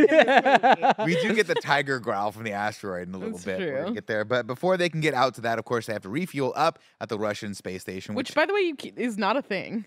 But you don't do that. No, you don't refuel at the like. That was in the commentary. Like that's not an actual thing that happens. That just blew my mind. I thought that's what those space stations were for.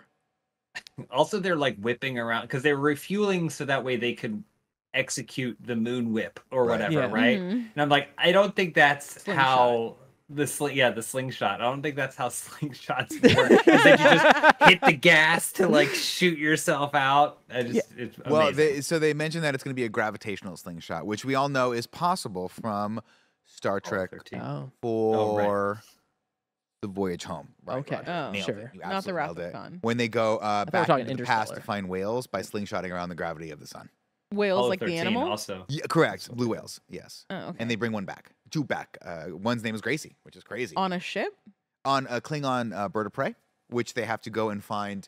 They have to actually give the engineering schematics for, I think it's called translucent aluminum, to an engineer. And then McCoy says, hey, isn't that going to fuck up everything in time? And Scotty goes, how do we know we didn't invent it in the first place? And that's how they explain away the butterfly effect. That's awesome. In Star Trek 4, The Voyage Home.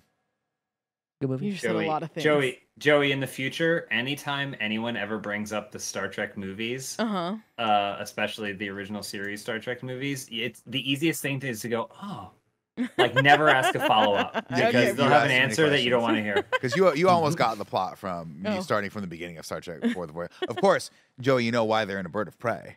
Because in Star Trek 3, The Search for Spock, they blew up the Enterprise and they had to steal the bird of prey to get home. Got it. Which is wild to me because I'm like, wait, are you going to tell me that there's a Star Trek movie, an entire movie where we don't even see the Starship Enterprise one time? They had balls back then, Joey. Wow. That was the 80s where men could be men. And where America was America. Yeah. Anyway, back to this America movie. exist in that universe? Back to this movie. Sorry, Tim. Please delete that part. Let's see. We're on the space station. Yeah. The Russian acting, awful Russian acting. Excuse me, Peter Stormare. Is he actually Russian? Treasure? No. Clearly no, not. It was awful. But National Treasure, Peter the narrator Stormare. from the Dark Pictures Until Dawn. Really? Just Until Dawn. Yeah, right? that's him. Oh, wow. Okay, that's a good piece. So let me get this straight real quick. So they were trying to refuel on this space station, right? It doesn't work because it's leaking clearly. No, it works. They get 95% of the fuel in. They have they say we're fueled 95%, we're good. Okay. But they end up blowing up a multi-trillion. It just looked like a lot was like coming out. So I just kind of assumed that they didn't get any. Well, here's the deal. I mean, the low-key commentary on this, of course, is Russia is a shithole. Yeah. And America is great. Yeah. Russia has nothing works in Russia. If you notice, there's no other cosmonauts on this Russian space station. It's just the bad guy from Bad Boys 2. That's it. Oh, okay. And so the commentary is America's great once again. But they managed to, we have to, also it serves as our second action sequences because it's been approximately 5 seconds since we saw something explode and Michael Bay's getting a little antsy.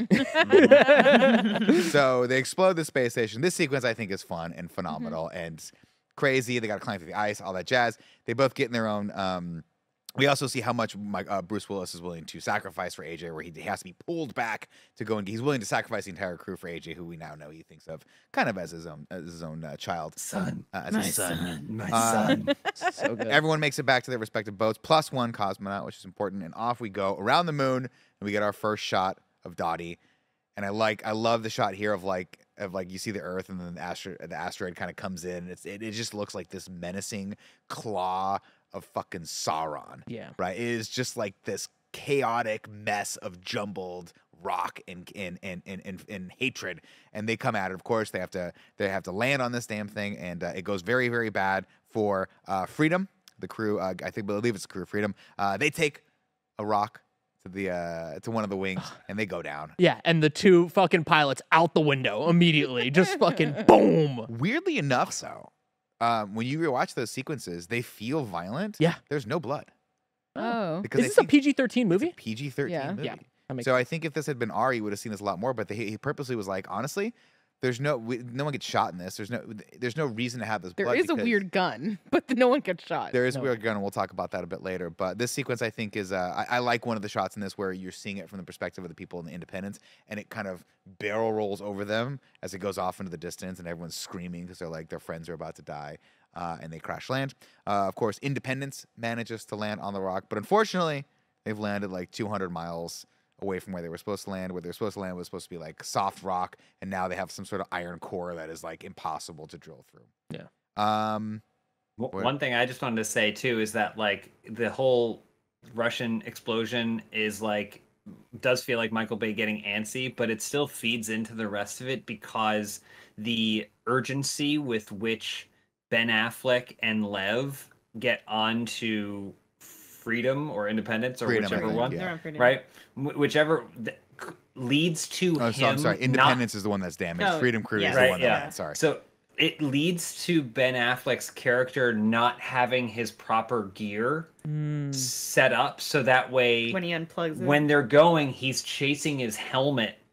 Right? Yeah. Like, do you remember that? Like, he's like, it ends up resulting in him like not having his thing or whatever because there's like an urgency. So he's like ends up chasing his helmet down into the cargo hold as all the shit goes bad, which is essentially how he survives the thing. It's just these like little things. Like, it isn't just for the sake of it. Like, there's a piece of it that then pushes over the next domino into the next absurd action sequence, into the next one, into the next one. Like, that's what I really appreciate about it, as opposed to just like, here's this sequence for whatever's sake now. It's like this leads to this, which also then sets us up for what happens if we need a second drill. You know, like it's just, it's very smart. Like it's choreographed, which is something that I truly appreciate. Absolutely.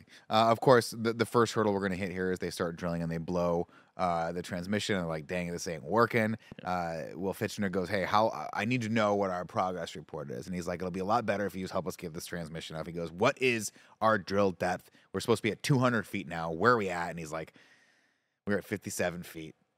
And this kicks it off. They're like, damn it, we got to get out of here. We got to just blow the nuke where it's at. And this whole sequence is completely ridiculous.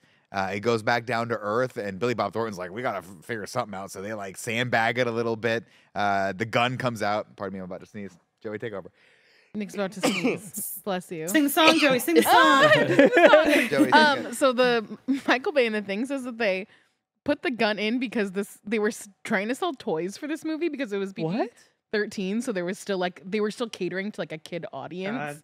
But the gun was the thing that would sell to the kids? Because ships and like toys with guns sell you're talking about than like the. You're talking about the Gatling gun on the Armadillos. Oh, that was what he was referencing. Oh, so I thought I know. I was like, the weird pistol that he pulls out is the one that is selling it. There was some syncing issues. I had to watch this, or I had to like play it off of YouTube and then play the movie. Oh, yeah. So I got to sync a little bit. So that makes way more sense. Yeah. So there's a moment where Steve Buscemi picks up like a mechanized controlled, or a remote control for the Gatling gun. Bizarre. Every single person in the theater, myself included, was like, why in God's name would this? Why would they waste the weight and the armadillo having a Gatling gun on it? But then when Ben Affleck has to leave when they're trapped in the wreckage of theirs, they end up, the only way they can get out is by blowing a hole using the Gatling gun. They pull a 1989 Batman. It like makes sense in some sort of stupid way. Like you would need a gun in space. It's so completely ridiculous. And I the love stuff the stuff with like when they go back to Earth and then they're like, oh, we should just blow the bomb. There's all this tension. Something that I don't even think we talked about was that the movie early on establishes the zero barrier. Yes. Yeah. Which is a visual representation of time, which is so like they already have the clock, but it's a visual representation of time. If it crosses, if it blows up before this, then the two parts will split and then sail around the planet Earth. Correct. Anything later, one or two of them will not be able to explode at the angle required to pass the Earth's surface. And so it's like you keep cutting back and forth to this little thing heading towards a line. It just it's so thrilling. Like it just is such good filmmaking. We do have a sequence here, of course, where the Independence crew wakes up. The only people that are left are Michael Clark Duncan. Owen Wilson, unfortunately, has passed away. R.I.P. Taken before his time. Ben Affleck, Owen Wilson, and the cosmonaut are the only. Or I'm sorry, Ben Affleck, Michael Clark Duncan, and the cosmonaut are the only ones left. They have to slingshot themselves over asteroid Dottie's Grand Canyon. This sequence is completely ridiculous. And at one point, he goes, "We're a mile off the." I'm like, "You're dead. You're not coming back from this, right?" But they manage to get back down, and they arrive just in the nick of time with a final, because Max at this point has been blown up because he hit a pocket and wasn't paying attention of methane, and it blows him right off the asteroid. So he's dead. R.I.P. Max. They've stopped the nuclear bomb at this point as well. Yeah. We get that sequence where the pilot and the munitions officer have to disarm a nuclear bomb, and for whatever reason, the munitions officer is taking cues from the pilot as to what to cut, even though he is in fact the munitions officer. Right. Very weird, very strange. But give me a lot of confidence in munitions. And I love it's a cheap little trick, but it just got me of like, which one do we cut? Red? Blue. And it's like, you got me. I'm edging my seat. This is great. I love this sequence for a different reason. I love this sequence because there's a moment where the captain is like, you need to just swear to me. Yeah. Swear on my family's life, that you can hit that drill depth. And Bruce Willis goes, in 30 years of doing this, I've never missed a depth, and I don't intend to start now. And you're just like, it's the dumbest fucking thing these two actors just said to each other, but it works. It adds to it when Bruce Willis is like doesn't hit it, and it's like, whoa, this like added to this entire experience. Just that one little line, that one little sequence. It's great. Of course, we get in there, we redo the bomb, we start drilling, and bada bing, bada boom. Wouldn't you know it? AJ's in the seat one more time. We hit another pocket of gas, and we're to the precipice. Mm-hmm. Do we push forward or do we back it off? Bruce Willis finally goes, you know what, AJ, I believe in you. Why? I have no idea. Perhaps because he saved the entire world with his armadillo stunt, or perhaps just because maybe he knows he sees a little bit of himself in AJ. But he says, you know what? Do what you think you need to do, son. And AJ goes, we're going right through it, kicks it into high gear, bada bing, bada boom, 185, 190, 195. 200. I think it's 800, but it doesn't matter. Yeah. You guys get where we're at. We bust through. Everything is great. But man, this asteroid sure. At this point, Steve Buscemi's already gone space. Yeah, he had space dementia, as they said. Which can we talk about this really quick? Like, did he actually go crazy? Yeah.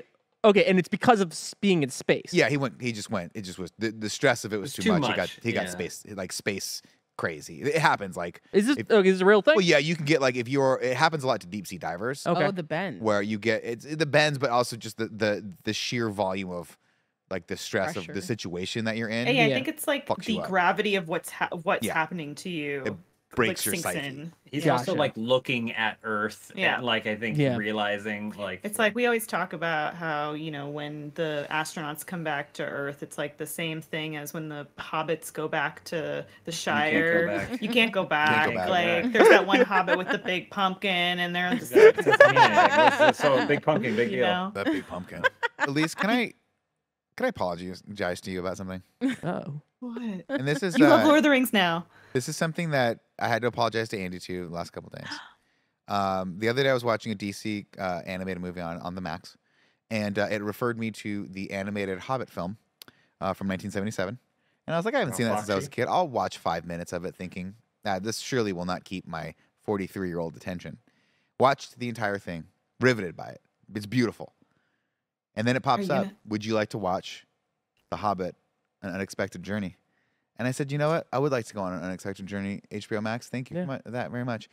I am 3/4 of the way through The Desolation of Smaug. I cannot believe how much I am enjoying these Hobbit movies. Am I into Lord of the Rings now? But are you going to watch The Lord of the Rings again after it? I might watch The Lord of the Rings again after this because I'm kind of in. I'm like, I think I'm finally soaking in the lore, and I'm like, wow, that's pretty good. The beautiful irony here of you not liking Lord of the Rings, but loving the Hobbit trilogy is just like palpable. I'm in, man. These dwarves, I didn't know their names the first 2 times I watched these, and I'm like, oh man. There's Theo and Bart. Dude, Nick, wait till you rewatch Two Towers. You watch that Helm's Deep again. Oh my God. I think you're finding he's probably gonna hate it more. If his barometer is set towards Hobbit. It's just that I think, if I'm being honest, part of it is just that the short guys get to be the hero for once. Wow. And that's pretty important. There it is. But we're going to get back to that later, ladies and gentlemen, because we're getting back to the plot right now. We've got it, guys. We hit the drill depth. We got to get down there. We got to put the bomb in there. Oh, no. One final problem. Of course. The remote detonator has been damaged because we did that little surgery and it screwed everything up. We have to now keep a man behind. We have to draw straws for this, and I love this. They had the straws so fucking fast. Where did you think? They're wires. Okay, I thought they were really colorful, cool straws that they had in space. Yeah. I got excited. No, but he still pulled them out immediately. Like, I'm ready to draw these straws. That was from the remote detonator. They just something wrong with the remote detonator. There's no wires in it. I feel like the only thing that could have made that better would have been if we had seen them all in the oil rig in the in past times, and we saw them draw straws for something. Yeah. So it was like a callback to something that we knew that they did. Would have been a cool storytelling moment. I completely agree. That's a great idea. The great thing that they did do was they established that all of those people were willing to stay. Yeah. Right? Yeah. Like for their own different reasons. And they also do a really good job of establishing why Bruce Willis can't just volunteer. Yes. Right? He tries to. Yeah. He tries to volunteer, but then Chick or whatever was like, I won't let you, because they're old friends. He's like, I won't let you do that. And so you have like these 2 guys who feel like they don't need to go back necessarily, like willing to do it. And it like makes sense why the next moment happens and how it happens the way it does. Like, of course, it's great. It's perfectly choreographed. Yeah. AJ draws the straw and he says, well, I guess I get to die saving the Earth. And Bruce Willis goes, I'll take him down. And you know at this point, yeah, exactly. You're like, I'll take him down. Oh, okay. Here we go. But then even for AJ's arc, right? Like his whole thing is he's a natural driller. Maybe better than Harry. Like he is the evolution of Harry. He's learned everything and maybe even exceeded him in many ways. But the problem is he doesn't have that compassion for those around him. He's so focused on his skill set that he doesn't care about who that skill set affects. And so he did get his moment where he was right. He had an intuition about something, and Bruce Willis trusted him, and he was right. And now this is revealing that, but his character has also changed such that it isn't about him anymore. He understands that, and he's willing to make that sacrifice. It's great. It's perfect. It's perfect. Yeah. And of course, as he's going down, Bruce Willis pulls his oxygen, shoves him back in the little cool glass elevator that I'd like to believe all starships have. Yeah. Rips the patch off of his own arm and says, give this to Truman so he can finally get a mission patch, which is really, really cool. Oh, okay. That's the reason why Truman he had something wrong with his leg, so he could never be an astronaut. He had to be an engineer. He establishes that. That was actually per Billy Bob Thornton's request. Yeah. Because he likes playing characters that have a physical issue. Okay. And it gives him an added dimension of something to hold on to. So he was like, I think Truman would be better set if he was like, I wanted to be an astronaut, but could never physically do that. So he had to be an engineer instead, or had to be the leader instead, which is cool. We get a great sequence here where, I mean, to Ben Affleck's credit, acting his ass off. This could have been a stoic moment. Yeah. And even Ben Affleck himself has talked about it, where he was like, you know what? He's like, I'm not the hero in this. Bruce Willis is. No. I can be vulnerable. And he breaks down. Scared. And Bruce Willis has a great line where he's like, I've always thought of you as a son.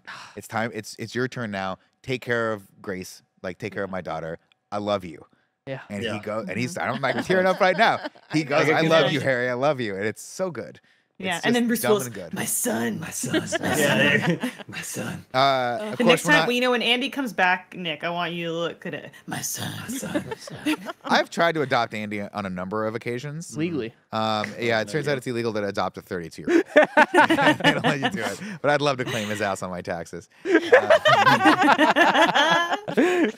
Of course, we're not done jerking the tears out of old Nick Scarpino's face yet. We have to go over to the armadillo where he says, can I have a line to my daughter? I'd like to tell her. Oh yeah. I'm gonna try to get through this without tearing up, Joey, because it's the saddest line of the whole too thing. late. She doesn't know. Says, she doesn't what? know either. That's the thing. She doesn't know does not because know. you see, she's like, what's going on? Yeah. And to sit her down in front of the web of screens. Just first off, I want to back up before we get into this because I want to give Joey a little time to dry her eyes.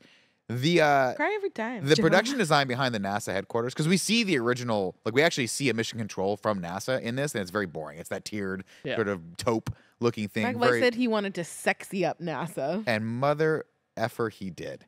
This is the sexiest NASA you've ever seen, but more importantly, it's all practical. These are 4:3 monitors that they mounted in a grid-like array, like you'd seen Batman or anything. Like, it's not. If they did it now, of course, it'd be holograms and shit. Like, let's talk about Fast 10, where they're just standing in a green room and they put all the freaking Geico commercial holograms all around them. That's what it could have been. But no, in this, he was like, I know what's going to be a good shot, and this whole sequence is building up to that wonderful shot where he says, Gracie, I promised I was going to make it back, but I have to break that promise. Yeah. I got to stay.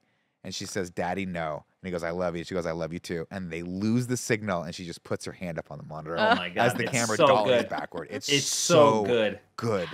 Yeah. It's a perfect shot. Part of me wonders that piece of trivia about him going to see Deep Impact. They do this whole same sequence in Deep Impact where one at a time they like have a radio call so people can like say goodbye to their family and stuff like that. But it's pretty boring. Yeah. It's like weird because we're comparing these two, and it's pretty boring and pretty cheesy. And it feels like he may have seen that and he's like, I want that goodbye moment. Because there's a world where Bruce Willis just goes, all right, I'm going to go do the thing and do the job. It is kind of weird how he's like, oh yeah, I got 15 minutes. All right, well, I'm going to go sit in the armadillo for a little bit. Like, it does feel like this could have been a different edition or something. Yeah. But it's so, that pullback, oh my God. It's so good. It's perfect. But of course, we're not done yet. Bruce Willis gets blown into the hole, has to come out, and at the very, very last minute, and NASA's like, what do we do? Yada, yada, yada. Fitzner's like, do we turn back? And AJ goes, no, I know Harry. He'll do it. Yeah. Just that added level of tension. He's like, but it's not even like a rushed thing because he's so shocked that his dad's gonna die basically. But he's like, I know Harry, like, he's gonna do it. And at the very last second, 2 seconds left before we break that barrier, Bruce Willis grabs the controller, clicks up the thing, pulls the trigger, and goes, "We win, Grace." Boom. Asteroid falls into 2 pieces, clears the Earth by 400 miles. Wow. And you were talking about how the asteroid is like a creature, like a living thing. Like when they drill it and they place the bomb and they're taking off, it starts to fight back. Yeah. Like for no reason, it just starts erupting and like land on it and there's like. Oh yeah, like it roars when they open. But like it feels so alive. Like it's not just a floating object in the sky. Like it's like it knows that it's vulnerable and it's like trying to shake him off. It's so good. Yeah. There was a lot of real moments where I was like, is this going to become like an alien movie? Like I was debating it with Leanza today. I was like, I thought this was going to be a alien movie. Fall with us. That'd be fun. I'm excited. We're not quite done yet, of course. To Michael Bay's credit, he did have a little restraint here. Instead of having a crazy sequence like where they have to re-enter space, they just land, which is nice. But on a tarmac, is that normal? Don't they usually land on like in the water? Not the space shuttles. Yeah. Space shuttles. Oh, with the actual space shuttles. Yeah, gotcha. if it's a pod, back in the day, it used to be a pod. Yeah, It'd come down, it would land. And you'd have to get it out of the water. But no, now space shuttles, they can't be landing that shit in the water. They would sink very quickly. That makes sense. We get a line here that is dumb, but man, I'm a sucker for it, where AJ and Grace see each other for the first time and they kiss, and then the pilot from the other ship comes over awkwardly and stands between him, and he goes, "Permission to shake the hand of the daughter of the bravest man I've ever met." Yeah. I love it. And then time. And then there's that salesman. That's not a salesman. That's your daddy. That was when they're going up. That's the best thing is because that's when they're going up. Because he's like, I'm gonna go away for a while, and I just want to apologize. I'm trying to do something good with my life. And then she's like, oh, too bad, it's a salesman. But then when she sees him getting on the ship, Dad, there's mommy. There's that salesman's on TV. That's not salesman. Yeah. Go hug your daddy. And then we're done. We've saved the Earth. Truman thanks them.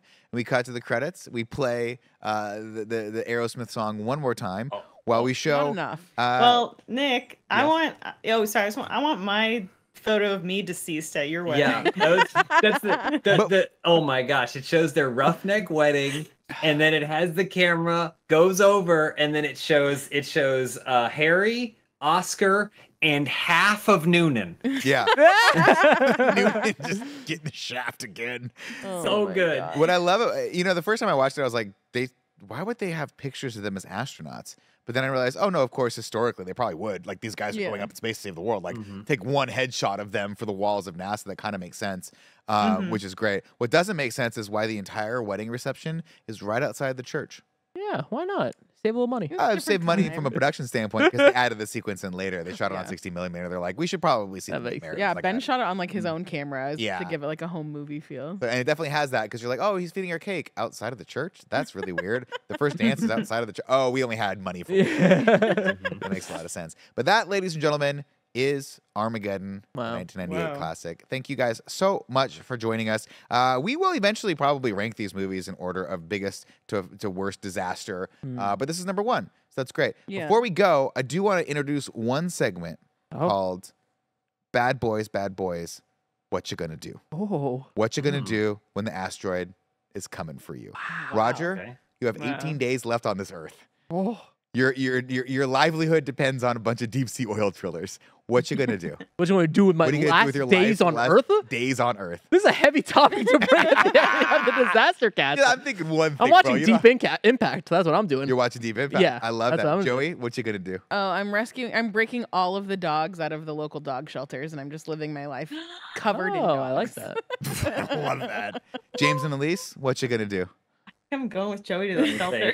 She's gone with Joey, so I'm on my own. I'm probably taking a $100,000 loan from a loan shark, and then I'm heading to that cathedral strip club. I love all of these ideas. Of course, ladies and gentlemen, I would just go straight to Taco Bell. That has been the first episode of the DisasterCast. Thank you all so much for joining us. We will be back with the KindaFunny podcast next week. If you liked this and you want to see more of these, please leave a comment in the comments below with movies that you'd like us to watch and talk about, and we'll get around to them as soon as Tim takes another vacation. Tell Tim, tell Tim to take vacation. Shout out to producer X, I think is still maybe potentially in the room. Thank you so much for your help with this, Big Tim. Everyone, round of applause for Tim. Thank you for letting us do this. James and Elyse, what's going on with you? Where can we find you? What new projects would you like to talk about a little bit before we go?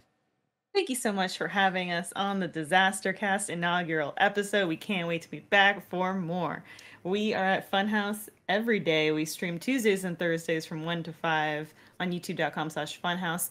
We have an upcoming TTRPG parody series coming out. It's True Crime meets Barbie. I'm so excited. That sounds incredible. I'm GMing it, and then Charlotte and Lindsay are the main cast, and then we have a cast of characters who are joining in. What else, James? What else? RTX, we got RTX coming up. RTX. If you're already planning on going to RTX, make sure to come by, say hi. If you are on the fence, you can get your tickets now. And then come by and say hi. Any videos of late that you're like, this is the one? We're in a Funaissance right now, and I know Joey watches some Funhaus videos and will like comment and. I think it was from 2 weeks ago, but it was we played Lifeline, which is a PlayStation 2 game that you can only it's like Resident Evil, but you can only control it by speaking into a microphone. So you'd be like, open the door, and you do that, and it nearly broke me. It nearly broke me, but it made for excellent content. That sounds fantastic, guys. Thank you guys so much for joining us. If you guys are watching this either today or the day after we recorded it, James and Elyse and I and Mike will be watching Total Recall at 7:30 p.m. PT on twitch.tv/KindaFunnyGames. If you're watching this any other time other than that, you missed out. I apologize. I've been Nick Scarpino. You guys have been great. Stay safe out there. Goodbye.